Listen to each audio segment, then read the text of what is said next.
සද්ධර්ම ශ්‍රාවක කාරුණික ගුණගරුක බෞද්ධ පින්නතුනි, බොහෝම ශ්‍රද්ධාවෙන් යුක්තව සියලු දෙනාම සූදානම් වෙන්නේ තිලෝගුරු ශාන්තිනායක සම්මා සම්බුදුරජාණන් වහන්සේ විසින් ලෝක සත්වයන් පිළිබඳව අසීමිත දයාවෙන් කරුණාවෙන් මෛත්‍රියෙන් යුක්තව අවබෝධ කරගෙන දේශනා කොට වදාළ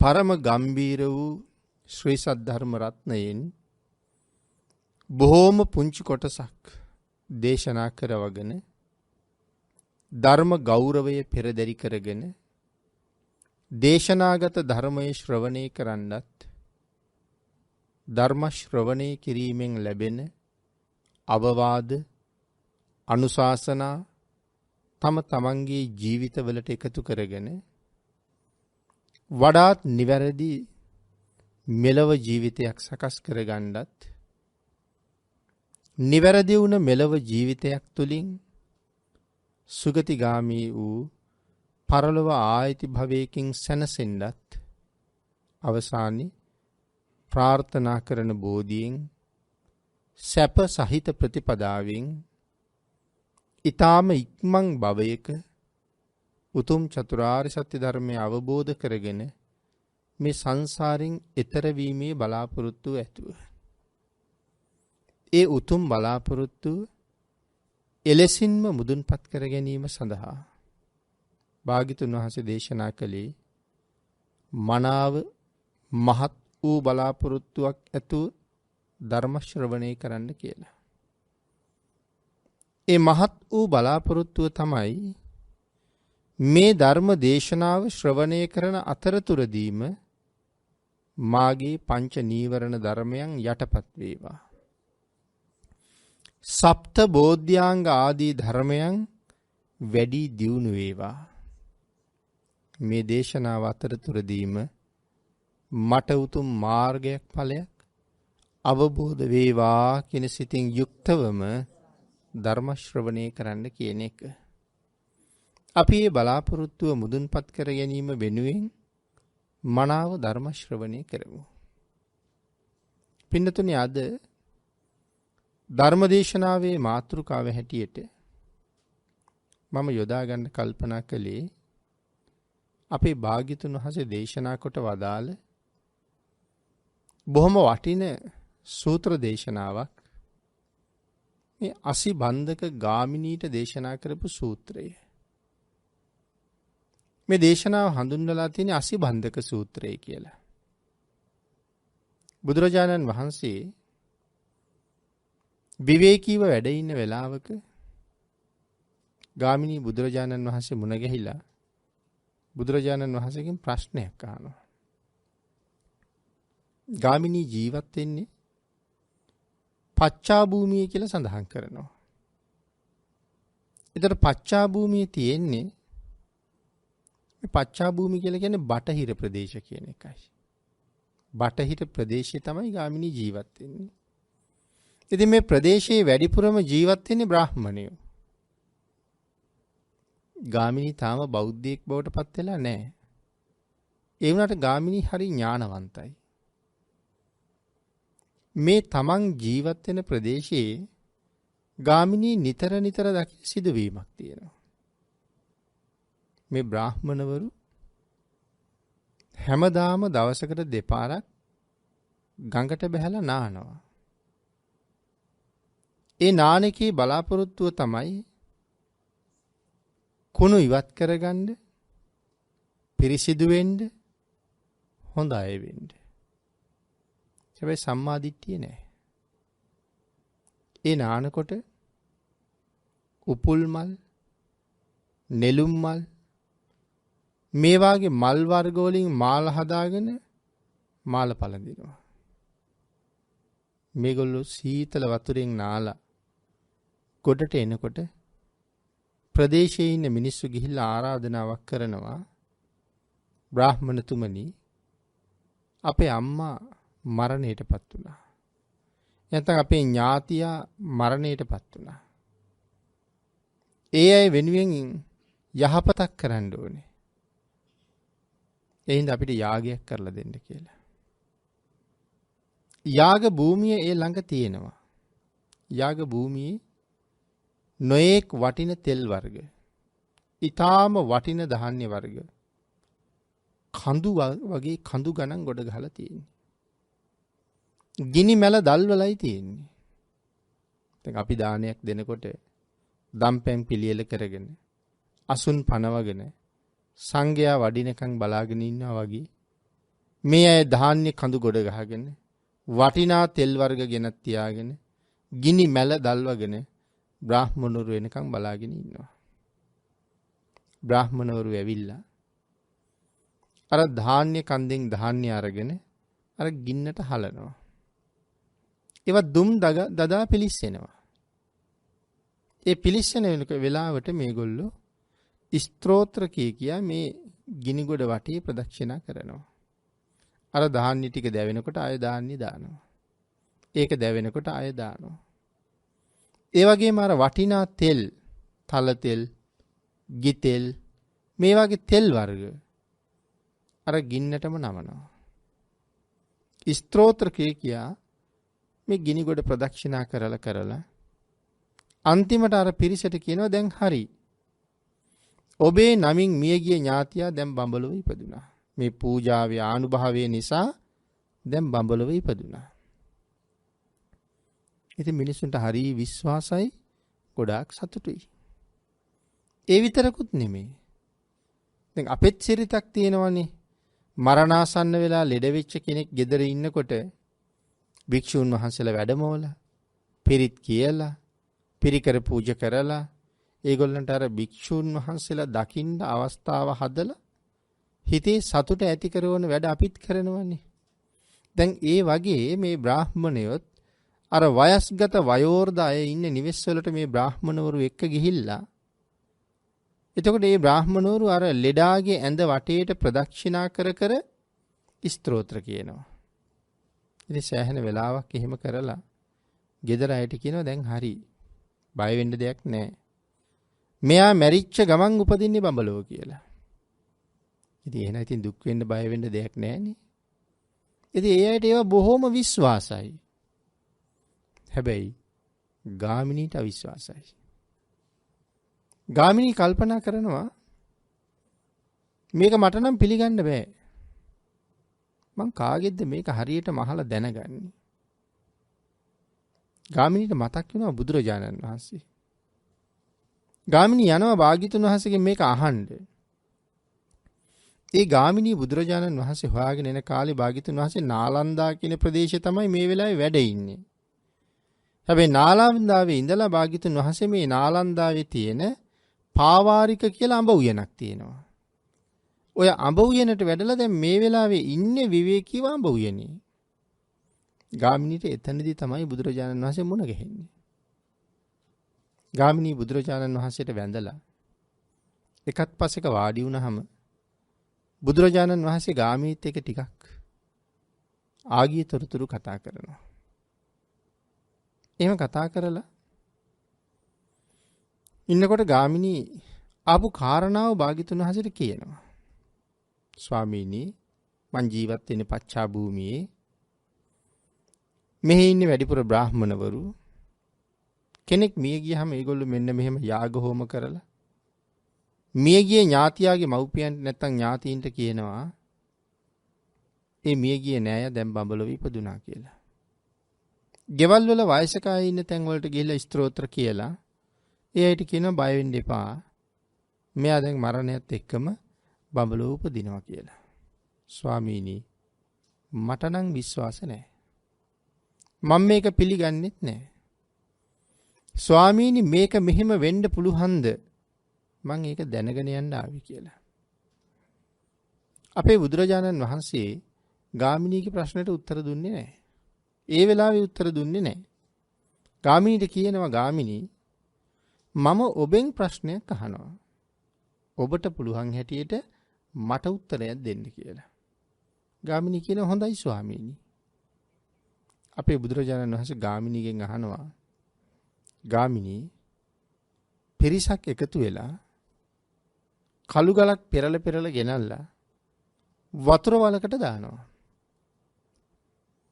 වතුර වලට කළු ගල දාලා මේ වතුර වල වටේ වැඳගෙන ස්තෝත්‍ර කියා සෑහෙන වෙලාවක් ප්‍රදක්ෂිනා කරනවා. ප්‍රදක්ෂිනා කරලා මේගොල්ලෝ කළු ගලට අඬ ගහනවා. අනේ කළු ගල ගොඩට එන්න, ගොඩට එන්න, ගොඩට එන්න කියලා කතා කරනවා. ගොඩට එන්න බැරි නම් අපිට පේන්න මේ වතුර වලේ එහාට මෙහාට පාවෙවි ඉන්න. එහෙමත් නැත්නම් ඊවුරට හේතු වෙලා අපිට පේන මානෙ ඉන්න. මේගොල්ලෝ කළු ගලට එහෙම කියනවා. භාග්‍යතුන් වහන්සේ අහනවා ගාමිණී එහෙම අඬ ගැහුවා කියලා. ස්තෝත්‍ර කිව්වා කියලා. කළු ගල උඩ එනවද ගාමිණී කියලා ඇහුවා. නෑ ස්වාමීනි. නොහේතං බන්ති. ස්වාමීනි එහෙම කතා කළාට කළු ගල කවදාවත් ගොඩ එන්නේ නෑ. භාග්‍යතුන් වහන්සේ දේශනා කරනවා ගාමිණී අන්න ඒ වාගේ තමයි මේ ලෝකේ ජීවත් වෙලා ඉන්න මිනිස්සු. දස අකුසල් කර කර ජීවත් වෙනවා නම් මරණින් මත්තේ ඔවුන් නිරේට යන එක නවත්තන්න කාටවත් බෑ. මේ වාගේ යාග හෝම කරලා ගිනි දෙවියන් පුදලා ධාන්‍ය පුලුස්සලා තෙල් දවලා ඒ මිනිස්යාට යහපතක් කරන්න පුළුවන් නම් ඒක බොහොම හොඳයි. නමුත් ගාමිණී ඒක වෙන්නේ නෑ. අර කළු ගල ගොඩ එන්නේ නෑ වගේම තමයි දස අකුසල් කර කර ජීවත් වෙලා මැරිලා ගියපු පුද්ගලයා ගොඩ එන්නෙත් නෑ ගාමිණී. කියන කාරණාව බුදුරජාණන් වහන්සේ ගාමිණීට පැහැදිලි කළා. එවන සුගති සංඛ්‍යාත දේව ලෝකයක උපදින්න නම් මේ ලෝකේ ජීවත් වෙන අපි මොනවද කරන්න ඕනේ? පළවෙනි කාරණාව සීලය. දැන් ඔබ මම අපි හැමෝම අනිවාර්යෙන් දවසක මැරෙනවනේ. ඒක රහසක් නෑ අපි හැමෝම දන්නවා. අපි හැමෝම මැරෙනවා. හැබැයි මැරුණොත් මොකද වෙන්නේ? මැරිච්ච ගමන් ආයෙ කොහේ හරි උපදිනවා. උපදින තැන නිශ්චිතද? එහෙම එකක් නෑනේ. උපදින තැන දන්නේ නෑ. මැරිලා උපදින බව දන්නවා. එතකොට භාග්‍යතුන් වහන්සේ දේශනා කළා උපදින්න තැන් ගොඩක් තියෙනවා. අපි මේ ලෝකෙට ආපු අර්ථය මොකද්ද කියලාවත් දන්නේ නැතුවනේ මේ ජීවත් වෙන්නේ. අපි මොකටද මෙහි ආවේ? ප්‍රශ්නයක් ඇහුවොත් උත්තරයක් නැහැ. ඒ කියන්නේ අපි ආවේ ඇයි කියලා දන්නේ නැහැ. හැබැයි ඇත්තටම ඇවිල්ලා තියෙන්නේ මොකටද? ඇවිල්ලා තියෙන්නේ ආපහු හිටපු තැන් වලට යන්න. ඒක තියෙන්නේ පංචපුබ්බ නිමිත්ත සූත්‍රයේ. භාග්‍යතුන් වහන්සේ දේශනා කරනවා මේ දෙවියෝ දිව්‍ය ලෝකෙන් චුත වෙන්න ලෑස්ති වෙනකොට සමහරුන් නම් පුදුම සතුටින් ඉන්නේ. ඒ දිව්‍ය ලෝකෙන් යන්න ඉන්නේ පුදුම සතුටින්. එයි මේ සතුට මැරිලා උපදින්නේ මීට වඩා හොඳ දිව්‍ය තලයක. උසස් තලයක ඉපදෙන්නේ. ඒකයි සතුට. තවත් සමහර දෙවියෝ විලාප කියලා අඬනවා. ඒ කියන්නේ මෙහෙන් යන්න බෑ කියලා. ඉතින් ආයුෂ ඉවර නම් යන්න බෑ කියලා ඇඬුවා කියලා ඉන්න වෙන්නේ නෑනේ. ඉතින් ආන්ගේ අඬන දෙවියෝ ළඟට තාම ආයුෂ ඉතුරු වෙලා තියෙන දෙවියෝ ඇවිල්ලා කියනවා පින්වත අඬන්න එපා. ඇඬුවට වැඩක් නෑ. මෙහෙන් යනවා නම් යන්න සුගතියට. සුගතියට ගිහිල්ලා හුඟක් පින් කරගන්න. ඒ සුගතියේ තියෙන හොඳම දේ හොයන්න. හොයලා ඒක මත පිහිටන්න. ඒ සරණින් ආපහු අපි ළඟටම එන්න කියලා. ඕක තමයි දෙවියෝ දෙන උපදේශය.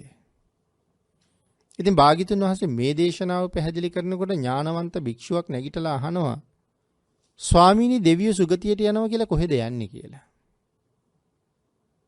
භාග්‍යතුන් වහන්සේ දේශනා කරනවා මහණේ. ඔවුන් දෙව්ලොවින් චුත වෙලා සුගතියට යනවා කියලා යන්නේ මනුලොවට. ස්වාමීනි ඒ මනුලව ඔවුන්ට හොයාගන්න තියෙන හොඳම දේ මොකද්ද? භාග්‍යතුන් වහන්සේ දේශනා කරනවා ඒ තමයි තථාගතප්ප වේදිත ධර්මය. ඒ මත මනාව පිහිටන්න කියලා කියන්නේ මොකද්ද ස්වාමීනි? ඒ බණ අහලා ශ්‍රද්ධාවේ පිහිටලා වැඩ කරන්න කියන එක. එහෙම කටයුතු කරන කෙනාට ආපහු සැරයක් සුගතිය යන්න පුළුවන්. දෙව්ලොව යන්න පුළුවන්. එහෙනම් මොකටද මෙහි ඇවිල්ලා තියෙන්නේ? වැඩි වැඩියෙන් පින් කරගෙන නැවතත් ආපහු හිටපු තැනට යන්න. දැන් ඒක අපි දන්නේ නැහනේ. ඇයි මේක අපිට අමතක වුනේ? ඒක ඒ තරම් පුදුමයට කාරණාවක් නෙමෙයි අමතක වීම කියන්නේ. ඒක එහෙම වෙනවා. හේතුව මැරිලානේ ඉපදුනේ. දෙවිය ලෝකේ දෙවියෙක් හැටියට ඉඳලා එහෙන් චුත වෙලානේ මෙහි ඉපදුනේ. ඉතින් ඒකට මැරිලා ඉපදිච්චාම ඔක්කොම අමතකයිනේ. මේක කියලා දෙන්න කවුද ඉන්න ඕනේ? මේක කියලා දෙන්න තමයි සත්පුරුෂයෝ ඉන්න ඕනේ. සත්පුරුෂයන්ගෙන් තමයි ඒක දැනගන්න වෙන්නේ. ආන් එහෙම දැනගෙන අපි ආපු තැන්වලට යන්න වහවහ මෙහෙ වෙහෙසෙන්න ඕනේ. මහන්සි වෙන්න ඕනේ. අද අපි බණ අහනකොට ඕන තරම් බඹලුව ගැන අහනවා. බඹලුව ගැන කියනවා. ධ්‍යාන ලැබලා බඹලුව යන්න තිබුණා නම් කියලා හිතනවා. නමුත් ඉතින් ඔබත් මමත් ඕන තරම් මේ සංසාරේ බඹලුව ඉඳලා තියෙනවා. බඹලුව කියලා කියන්නේ අපි කවදාවත්ම නොගිය අරුම පුදුම තැනක් නෙමෙයි. අපි බඹලුව ඉඳලා තියෙනවා. කාලාන්තරයක් බඹලුව බඹසැප විඳලා බඹලුවින් චුත වුණාට පස්සේ නැවත බඹලුවම පිහිටන්න පින් මදිහින්දා අපි දිව්‍ය ලෝකෙ ඉපදෙනවා. නැත්නම් පල්ලෙහ බඹතලයකට එනවා. දෙව්ලොවත් ඒ දිව්‍ය තලවල ඉන්න අවශ්‍ය පින් ප්‍රමාණයන් මදිහින්දා ඒ දෙව්ලොවින් පල්ලෙහාට ඒ දෙව්ලොවින් පල්ලෙහාට ඒ දෙව්ලොවින් පල්ලෙහාට ඔහොම එනවා. හරියට නිකන් ඉනිමග්ගක බැහැගෙන එනවා වගේ. මේ දිව්‍ය ලෝකයේ ආයු කාලයේ ඉන්නවා. ඒකින් චුත වෙච්චාම පහළ දිව්‍ය තලයට එනවා. මේ ඉනිමගේ අපි දැන් අර ගොඩ වෙන්න ඉනිමගේ පය තියෙන ඉනිමන් පෙත්ත තියෙනවනේ. හිනිපෙත්ත. මේ ඉනිමගේ හිනිපෙති තියෙන්නේ 31යි. ඒතර හිනිපෙති 31ක් තියෙනකොට දැන් අපි ওই හිනිපෙත්තෙන් හිනිපෙත්තට බැහැගෙන මේ ඇවිල්ලයි තියෙන්නේ. දැන් යම් තැනක නතර වෙලා ඉන්නවා. හැබැයි මේ ඉනිමගේ බහිනවා නම් බහින්න තවත් පෙති 4ක් තියෙනවා. අපි තමයි තීරණය කරන්න ඕනේ. මෙතනින් යනවද උඩට නැත්තම් බහිනවද පහළට කියලා. බඹලවින් දෙව්ලොවට ආවා. දෙව්ලොව ඉන්න පින් මදිහින්ද මනුලොවට ආවා. දැන් පල්ලෙහාට බහිනවා නම් කොහාටද බහින්න තියෙන්නේ? නරක, තිරිසන්, പ്രേත, අසුර. මේ සතර පායට බහින ඉනිමන් පෙති 4 තව ඉතුරුයි. නමුත් අවශ්‍ය නම් එහි බහින්න නැතුව නැවත මෙතනින් කෙලින්ම ඉහළ නගින්න පුළුවන්. අන්න එහෙම ඉහළට යනවද පහළට යනවද කියලා තීරණය කරන්න පුළුවන් හොඳම තෝතැන්න තමයි මේක. මනුස්ස ජීවිතේ. මනුස්ස ජීවිතේ හම්බෙන්නේ බොහොම කලාතුරකින්. බුද්ධාන්තරේ හම්බ වෙන්නේ අතිශයම කලාතුරකින්. ඒකනේ භාග්‍යතුන් වහන්සේ දේශනා කරන්නේ භාග්‍යතුන් වහන්සේගේ වාසිතය බොහොම දුර්ලභයි කියලා. ඒ දුර්ලභ වූ වාසිතය අහන්න ලැබෙන්නේ ඊ타ත්ම කලාතුරකින්. නොකල් 8ක් තියෙනවා කියලා දේශනා කළා පින් කරන්න බැරි. හැබැයි ඉතින් ඔබත් මමත් ඒ නොකල් 8ෙන් මිදිලා ඉන්නේ. ඒක නිසා බොහෝ පින් කරගන්න තියෙන වටිනා අවස්ථාවක් මේක. සාමාන්‍යයෙන් බුදුරජාණන් වහන්සේ මහා කල්ප අසංඛ්‍ය ගණන් දුර්ලභයිනේ. බුදු කෙනෙක් මහා කල්ප අසංඛ්‍ය ගණන් ගෙවිලා යනවා බුදුවරු නෑ. මහා කල්ප අසංඛ්‍යයක් කියලා කියහම කල්පයකට කොච්චර අවශ්‍යයිද? අපේ ඔය පැරණි බාහිර ධර්ම ග්‍රන්ථවල මේ බව කියලා තියෙනවා. මහා කල්පයකට කොච්චර අවශ්‍ය තියෙනවද කියලා. අපේ අය ධර්ම දේශනා වලින් අහලත් ඇති මහා කල්පයක් ඇතුලේ අන්තර්කල්ප කියලා පුංචි පුංචි කල්ප 256ක් තියෙනවා කියලා සඳහන් කරනවා. එක අන්තර්කල්පයක් ඇතුලේ මනුස්ස වර්ෂ ප්‍රමාණය අසංඛ්‍ය 86,40,000ක්. අසංඛ්‍ය කියන්නේ 1.140 න් එළියන්නේ.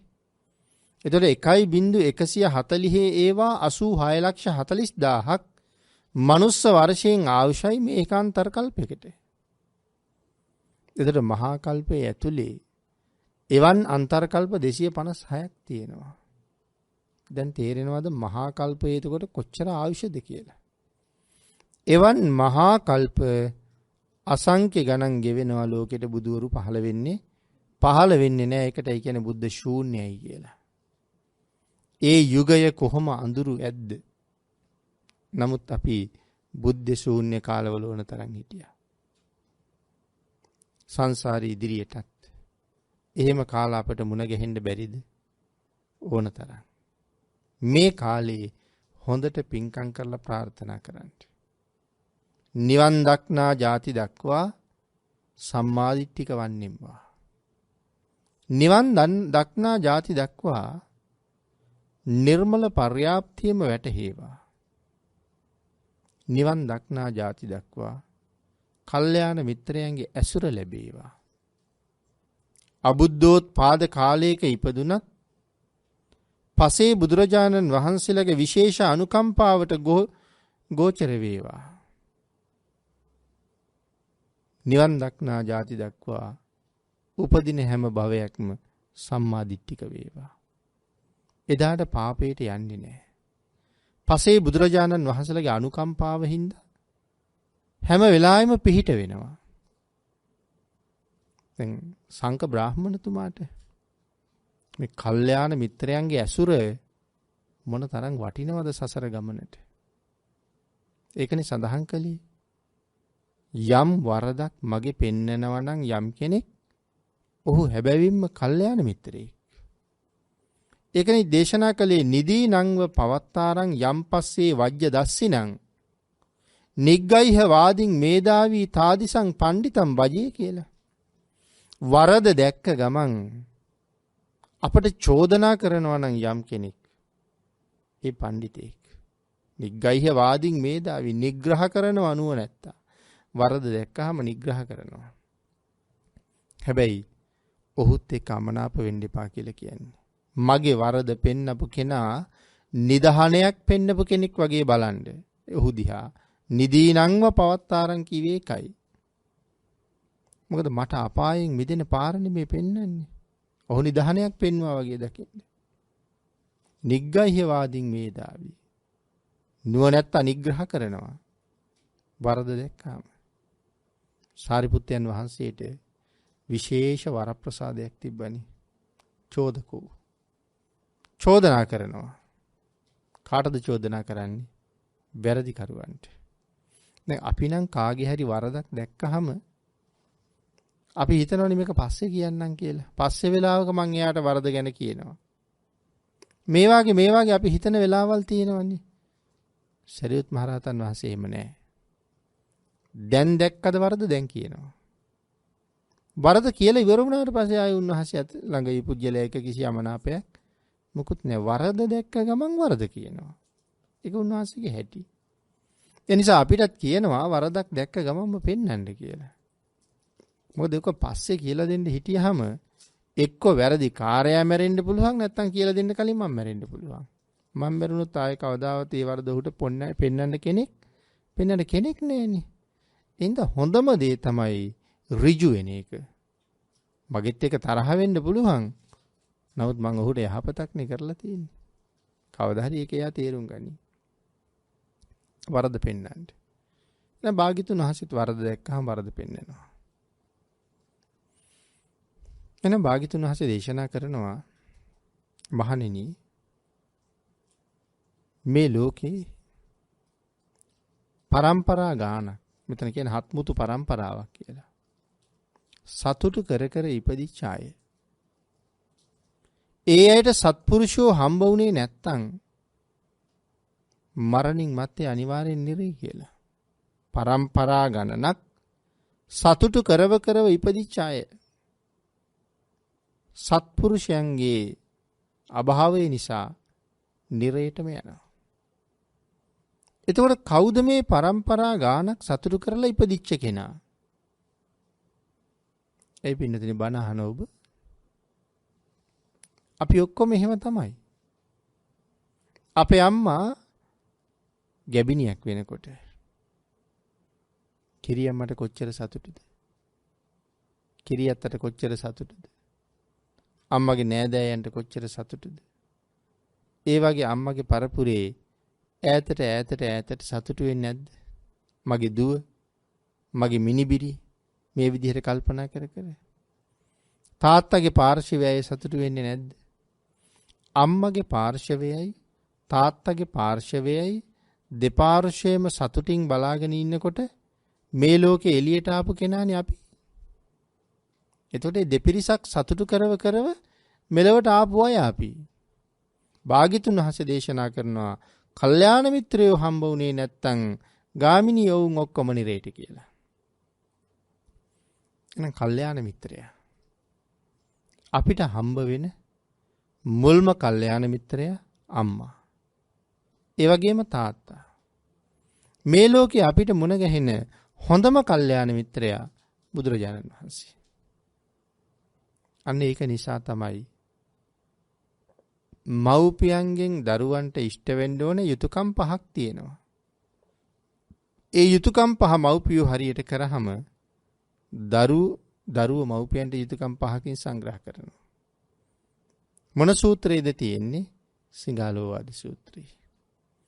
එතකොට මව්පියන්ගෙන් දරුවන්ට ඉෂ්ට වෙන්න ඕන යුතුයකම් පහ අතරේ පළවෙනි එක තමයි පාපා නිවාරෙන්ති. තමන්ගේ දරුවා පවෙන් වළක්වන්න ඕනේ.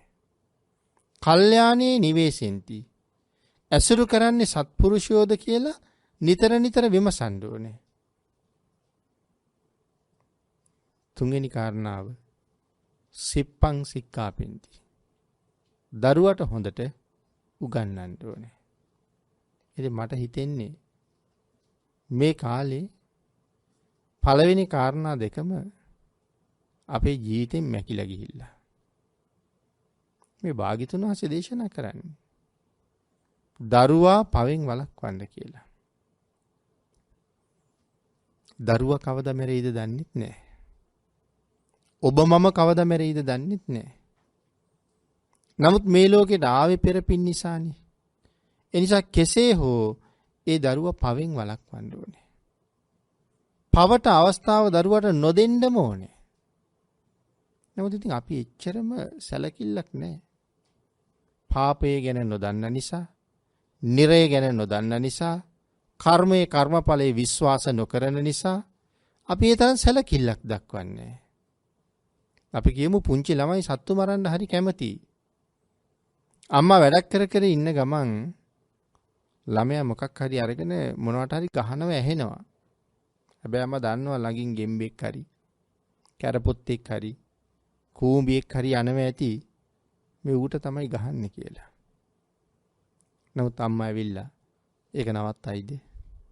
අම්මා ඉන්නේ ලොකු වැඩක අපි කියමු. අත්තරලා එන්න බැරි ලොකු වැඩක ඉන්නේ. නමුත් මේ සද්ද ඇහිලා අම්මා එයිද? නෑ, අම්මට අම්මගේ වැඩේ වටිනවා. හැබැයි අම්මා හදිස්සියේ දකිනවා ළමයා යනවා ලිප ළඟට. අම්මා කොයිතරම් ලොකු වැඩක හිටියත් වැඩේ අතහැරලා අම්මා දුවන්නේ නැද්ද? ලිඳ ගාවට යනවා දැක්කොත් අම්මා දුවන්නේ නැද්ද? මේ ජීවිතෙන් දරුවා මට අහිමි වුණොත් ලොකු දුකක් තියෙනවා. හැබැයි ඔහු අකුසල් කරලා මරණින් පස්සේ නිරේට යනවා කියන කාරණාව මට පේන්නේ නෑනේ. හැබැයි මේ ජීවිතේ ලිඳේ වැටෙන එක සැපයි නිරේට යනවට වඩා. මොකද ලිඳේ වැටුනහම එක ජීවිතයයි නිවර වෙන්නේ. ඒ වගේ නෙමෙයිනේ නිරේ වැටුනහම අවුරුදු කෝටි ප්‍රකෝටි ගාණක් මෙරි එතනම ඉපදී විඳවනවානේ. එතකොට අන්න කල්පනා කරලා බලන්න මෙන්න මේ තැන තමයි අපි ඉස්සල්ලා හදාගන්න ඕනේ. නිරා දුකේ භයානක බව තේරුම් අරගෙන දරුවා පුළුවන් තරම් පවෙන් වළක්වලා ඔහුගේ ජීවිතේ කවදාවත් ප්‍රාණඝාත නොකරන කෙනෙක් බවට පත් කරන්න ඕනේ.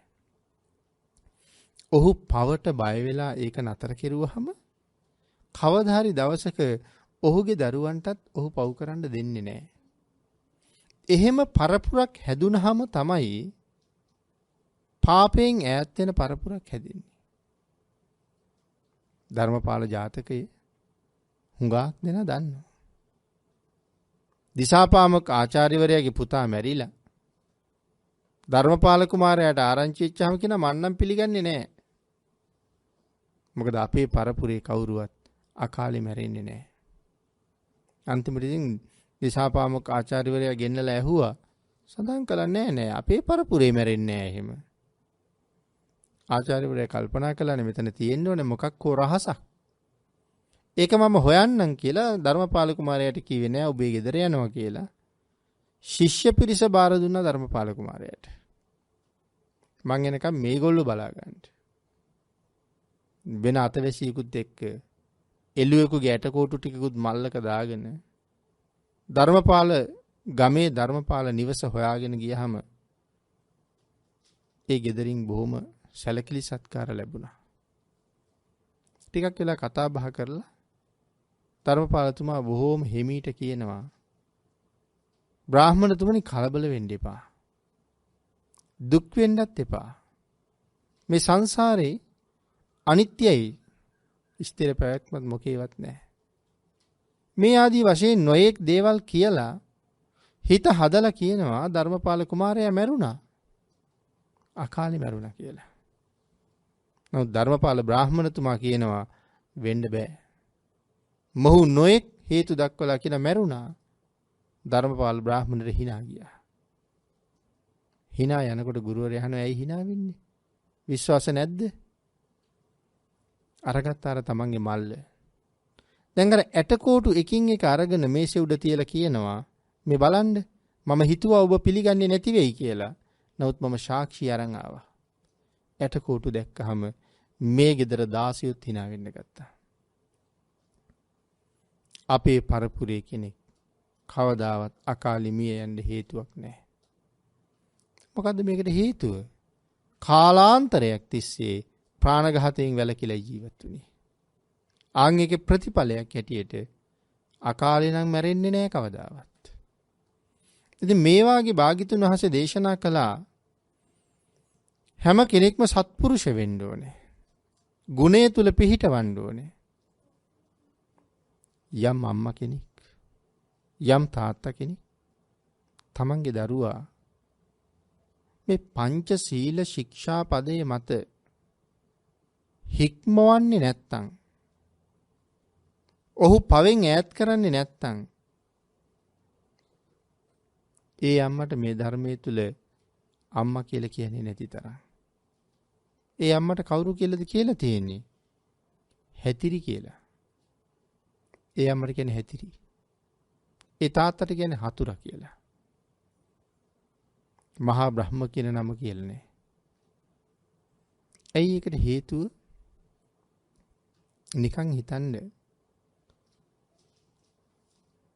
අපේ ගෙදර ගාව අනික් ගෙදර දරුවෝ ප්‍රාණඝාත කරනවා, හොරකම් කරනවා, වැරදි කාම සේවනය කරනවා, මේ පංච දුෂ්චරිතේම කරනවා කියලා.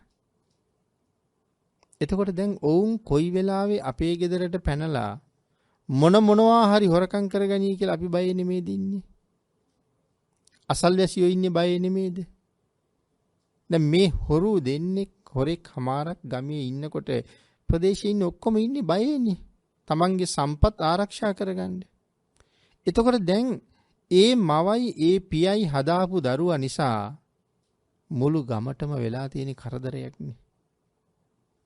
එතකොට එවන් දරුවෙක් හදාපු අම්මා තාත්තා පිළිබඳව මේ සමාජයේ කවදාවත් ප්‍රසාදයෙන් කතා කරයිද? ආන් ඒකයි සඳහන් කළේ ඔවුන් හදපු අය රටට ජාතියට කරන්නේ මහා අපරාධයක් නම් ඒ දරුවෝ හදාපු අය මව්පියෝ නෙමෙයි කියලා. හදපු නිසා මව්පියෝ තමයි. නමුත් ශික්ෂණයට පත් කරලා නැහැ. ආන් ඒ වාගේ පන්සිල් නැත්තම් යමෙක් ළඟ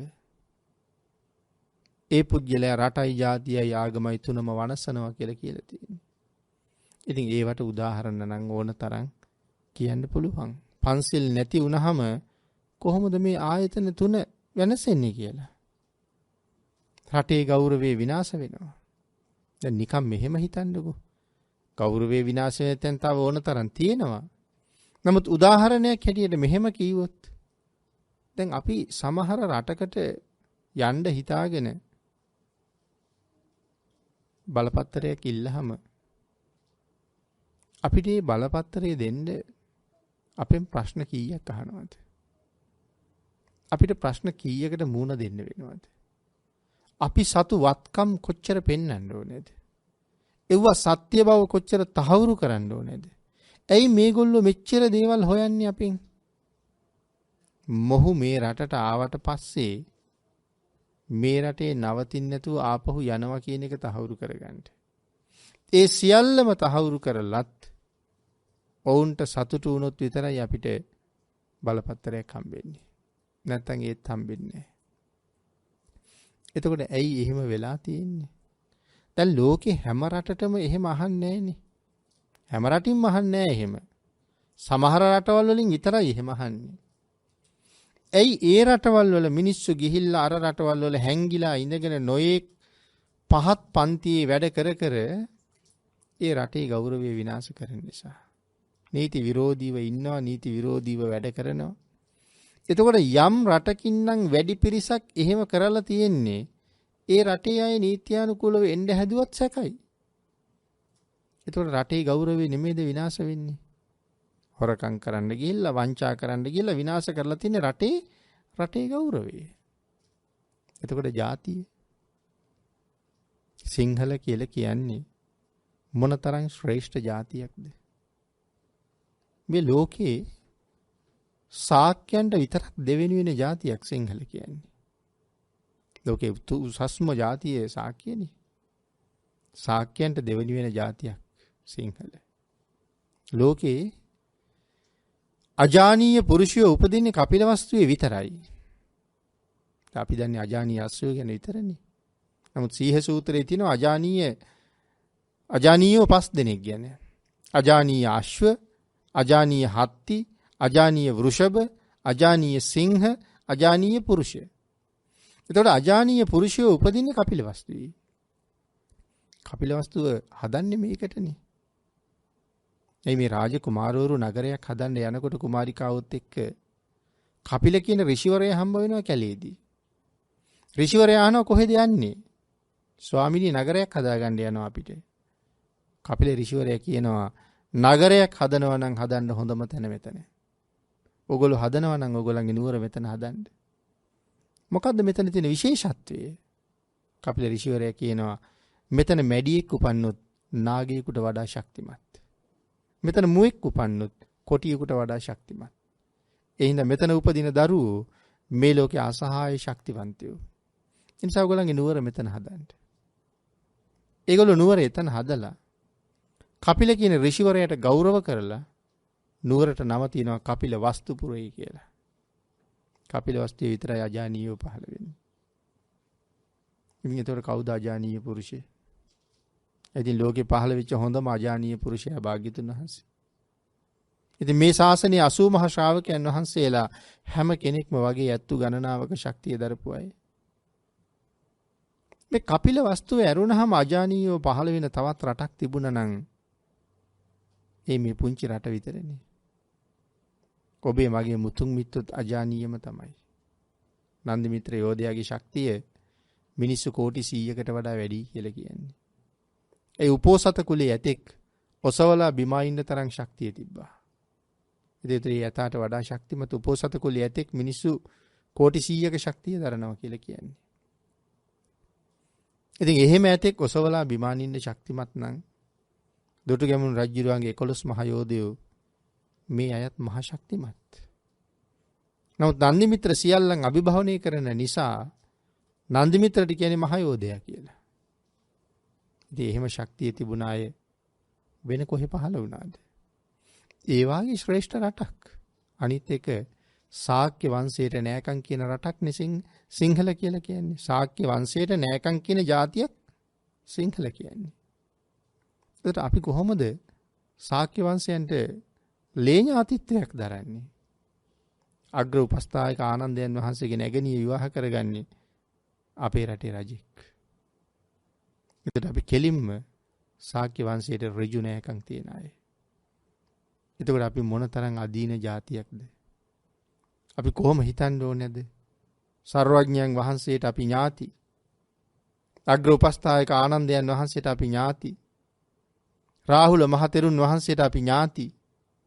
මේ ශ්‍රේෂ්ඨ පරපුරේ ඥාතිත්වයේ දරන අපි මීට වඩා කොයිතරම් ශ්‍රේෂ්ඨ ජාතියක් විය යුතුද? එයි පින්නතුනි, ශාක්‍ය වංශිකයෝ පස්සේ කාලේ මුළු පිරිසම අටසිල්න රැක්කේ. රජ්ජුරුව බුදුරජාණන් වහන්සේ ගාවට ගියාම භාග්‍යතුන් වහන්සේ අහනවා මහරජ මොන වාගේ සීලයකද පිහිටලා ඉන්නේ කියලා. ශාක්‍ය රජ කෙනෙක්. රජ්ජුරුව කියනවා ස්වාමීනි අපි හැමෝම පන්සිල් රකින්න අය කියලා. භාග්‍යතුන් වහන්සේ වෙන මොකුත් අහන්නේ නැහැ. මහරජ පන්සිල් රැක්කම ඇද්ද කියලා අහන්නේ. ස්වාමීනි මදි කියලා කියනවා නම් අද ඉඳලා සියල්ලෝ මට සිල් රකින්නම් කියලා කියන්නේ. මොකද ශාක්‍ය වංශිකයන්ට කර්මයක් විපාක දෙනවා. දැන් මෙහෙම කියහම කෙනෙක් අහන ප්‍රශ්නයක් නේතොට ශාක්‍යයන්ට දරුවෝ හම්බුනේ කොහොමද කියලා අටසිල් රැක්කනම් බ්‍රහ්මචාරී නම්. නෑ මේ මුල් කාලේ ගැන නෙමෙයි කියන්නේ. මං හිතන්නේ භාග්‍යතුන් වහන්සේ මේගොල්ලන්ට විපාක දෙන කර්මය දැනගෙන ඒ ආසන්න කාලේ මේ කාරණාව පනවන්න ඇත්තේ. සමුල ඝාතනය වෙනවනේ විරුද්ධබති. ඉතින් ඒ නිසා එතන ඉඳලා අටසිල් මත තමයි ඉන්නේ. එතකොට මුළු ශාක්‍ය වංශිකයන්ට පුළුවන් නම් අටසිල් මත ඉන්නේ. අර විදියට හිතුවොත් අපි කල්පනා කරන්න එපෙයි යටත් පිරිසෙන් පන්සිල්වත් රකින්න ඕනේ කියලා. එහෙම නැති නිසා අද සිංහල කියලා කියන්නේ කියන දේ නොකරන, කීවොත් විශ්වාස කරන්න බැරි දෙයක් කියන ඊටම පහත් జాතියක් බවට පත් වෙලා. යමක් මතක තියෙන්නේ බොහොම සුළු කාලයයි කියලානේ කියන්නේ අපිට. ඔය නොඑක් කතා කියන්නේ. ඉතින් ඒක බොහොම පොඩි කාලයයි අපිට මතක තියෙන්නේ කියලා කියන්නේ. නමුත් එහෙම જાතියක් නෙමෙයි. එහෙනම් මේ සීල සංවරය නැති නිසා જાතියේ ගෞරවය විනාශ වෙලා. දැන් රටේ ගෞරවය විනාශයි, જાතියේ ගෞරවය විනාශයි. වර්තමානයේ උනත් හොයලා බලන්න. ඔය විද්‍යුත් මාධ්‍ය තුල තවත් නොඑක් තැන්වල මේ ශාසනය විවේචනයට ලක් කළා නම්, භික්ෂුව විවේචනයට ලක් කළා නම් ඒ කරලා තියෙන්නෙම සිංහල බෞද්ධයෙක් නෙමෙයිද කියලා. දැන් අන්‍ය ආගම් මේ රටේ කොච්චර තියෙනවද? ඒ ආගම් වල සමාජිකයෝ හිතවත් වෙච්චහම ඒ ආගමික ආයතන තුල තියෙන ගැටලු පිළිබඳව සමහරලාට ගොඩක් හිතවත් වෙච්චහම කියන පුදුම ගැටලු ගොඩක් තියෙන්නේ. පුදුම ගැටුම් ගොඩක් ඇතුලේ තියෙන්නේ. නමුත් ඒ ගැටුම් ටික ඔක්කොම තියෙන්නේ බිත්ති හතර ඇතුලේ විතරයි. එළියට එනකොට කිසි කෙනෙක් කිසි දෙයක් බාහිරට දෙන්නේ නැහැ. ඒ තමන්ගේ ලබ්ධිය ආරක්ෂා කරගන්නවා. තම තමන් අතර ගැටුම් තියෙනවා. දැන් බාන්න සප්ත අපරිහානීය ධර්මයේ තෝගෙන තියෙන්නේ. සමගිව රැස් වෙනවා, සමගිව සාකච්ඡා කරනවා, සමගිව විසිර යනවා. ඉතින් සාකච්ඡා කරන අතරේ එක එක්කෙනාගේ මතිමතාන්තර ඇවිල්ලා ඒවට පටහැනි දේවල් අදහස් ඕන තරම් එනවා. නමුත් අන්තිම වෙනකොට සියලු දෙනාම එක මතයකට ගරු කරලා එළියට යනවා. නමුත් අපේ අය එහෙම නෙමෙයිනේ. මේ හොරෙන් හැංගිලා බලාගෙන ඉඳලා පෞද්ගලික දේ හොයලා මේ සමාජ මාධ්‍යයට දාලා විවේචනය කරන එහෙම පහත් ගතියක්, පහත් ස්වરૂපයක්. ඉතින් මේ සීල සංවරය නැති අපි ළඟ ඕන තරම් අපි දකිනවා. එතකොට වෙනසිලා යන්නේ අපිමයි. අපි කියන්නේ අර උඩ බල්ලා කෙල ගහනවා වගේ අපිම තමයි මේ දේ කරගෙන තියෙන්නේ. ඉතින් ඒකයි සඳහන් කළේ මේ පන්සිල් නැත්තම් යම් කෙනෙක් ළඟ ඔහු රටයි ජාතියයි ආගමයි තුනම වනසන කෙනෙක් කියලා. ඉතින් මේ පංච සීල ප්‍රතිපදාව අපි මනාව ඇති කරනවා නම්, කුඩා කාලේ ඉඳලා දරුවට දෙනවා නම්, අපේ කල්යාණ මිත්‍රත්වයේ ඒ තුල තහවුරු කරනවා නම් අපි කොයිතරම් උසස් වෙනවද? ඒ දරුවන්ට රැකවරණය කොච්චර හැදෙනවද? සම්‍යක් දෘෂ්ටික දෙවියෝ අපිත් එක්ක මොනතරම් අකමැත්තෙන් ඇද්ද මේ කාලේ? දැන් බලන්න කොයිතරම් ව්‍යසන එනවද?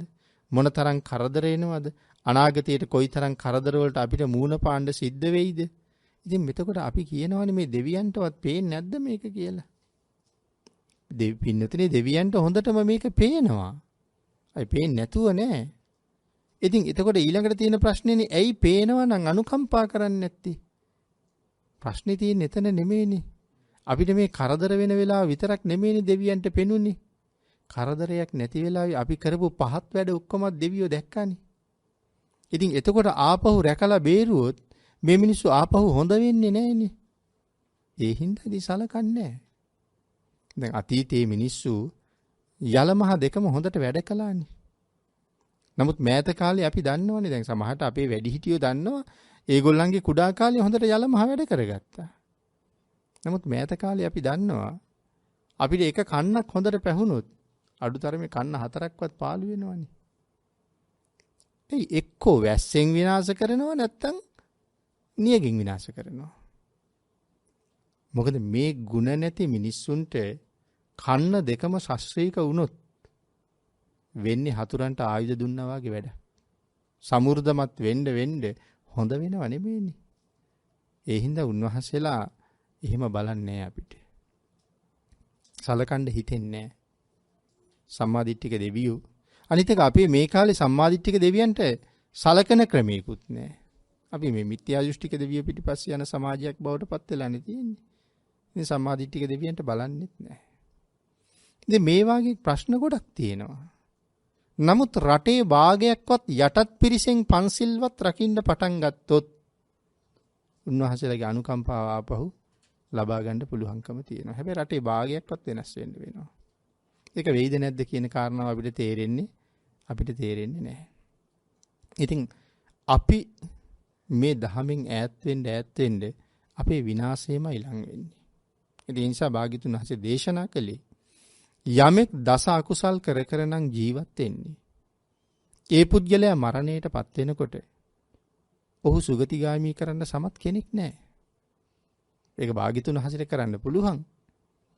ගාමීත් ඇවිල්ලා ඒක තමයි කියන්නේ ස්වාමීනි භාග්‍යතුන් වහන්සේට ඒ වැඩේ කරන්න පුළුවන් බව මම දන්නවා. නමුත් මේ බමුණන්ටත් ඒක කරන්න පුළුවන්ද කියලායි මම අහන්නේ කියලා. සමත් කෙනෙක් නැහැ. ඒ හින්දා දස අකුසලයෙන් වළකින්න කියලා දේශනා කළා. ඊළඟට භාග්‍යතුන් වහන්සේ ගාමිණීගෙන් ආයෙ ප්‍රශ්නයක් අහනවා. ගාමිණී මේ තල තෙල්, ගිතෙල් මේ වගේ වටිනා තෙල් වර්ග අපි දානවා වතුරට. අපි කියමුකෝ මේ තෙල් යට යන්න ඕන නිසා වතුරේ හුඟක් යටට ගිහිල්ලා තෙල් කලගෙඩිය බිඳිනවා. බිඳලා අපි උඩ එනවා. උඩ ඇවිල්ලා අර වල වටේට ස්ත්‍රෝත්‍ර කී ඇවිද කියනවා අනේ තල තෙල්, අනේ ගිතෙල් යට යන්න කියලා කියනවා.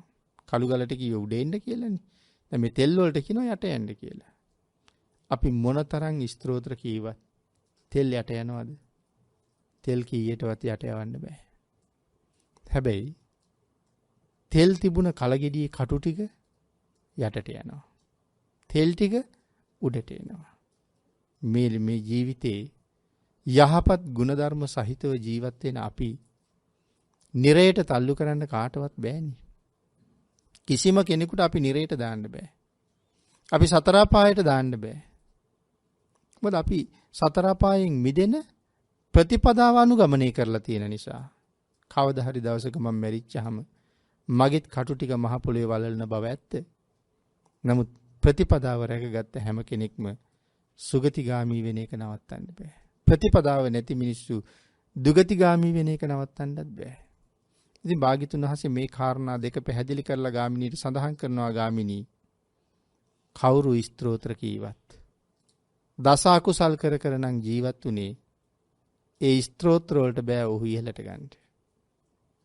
ප්‍රතිපදාවේ යෙදුණා නම් යම් කෙනෙක් කවුරු ස්ත්‍රෝත්‍ර කීවත් ඔහු සතර පායට යොමු කරන්නත් බෑ. එහිඳ මේ දස අකුසලයෙන් වැළකීලා ජීවත් වෙන කෙනා සුගතියෙන් සුගතියට යනවා කියලා ගාමිණීට පැහැදිලි කරලා දුන්නාම ගාමිණී බොහෝම සතුටටපත් වෙලා බුදුරජාණන් වහන්සේට කියනවා ස්වාමීනි භාග්‍යතුන් වහන්සේ අද පටන් දැන් මේ මොහොතේ පටන් භාග්‍යතුන් වහන්සේ සරණ ගිය ශ්‍රේෂ්ඨ උපාසක කෙනෙක් හැටියට මාව පිළිගන්න ස්වාමීනි කියලා.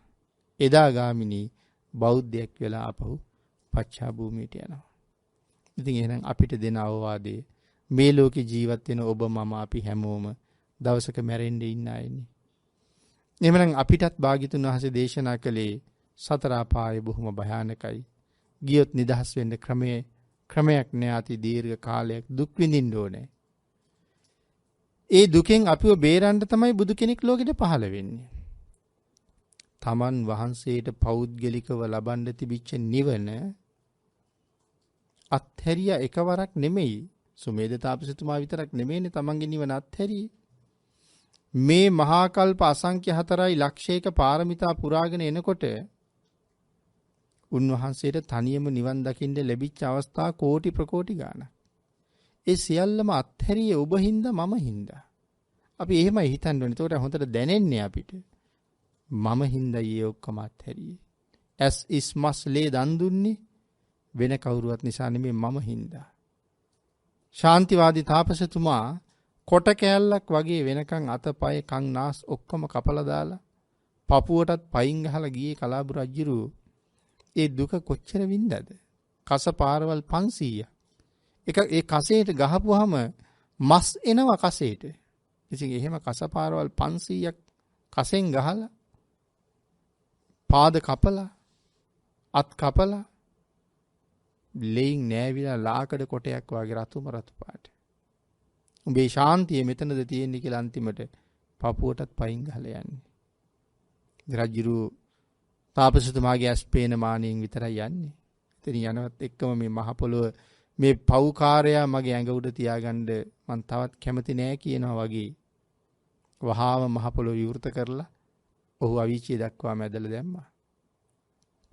නමුත් ආපු රජුරුවන්ගේ සේවකයෙක් අනේ ස්වාමීනි සමාවෙන්න අපිට සමාවෙන්න කියලා. මේ කොටයක් වාගේ තාපසතුමා ඔසවගෙන ගිහිල්ලා නාවලා පිරිසිදු කරලා සමාවිල්ලනවා.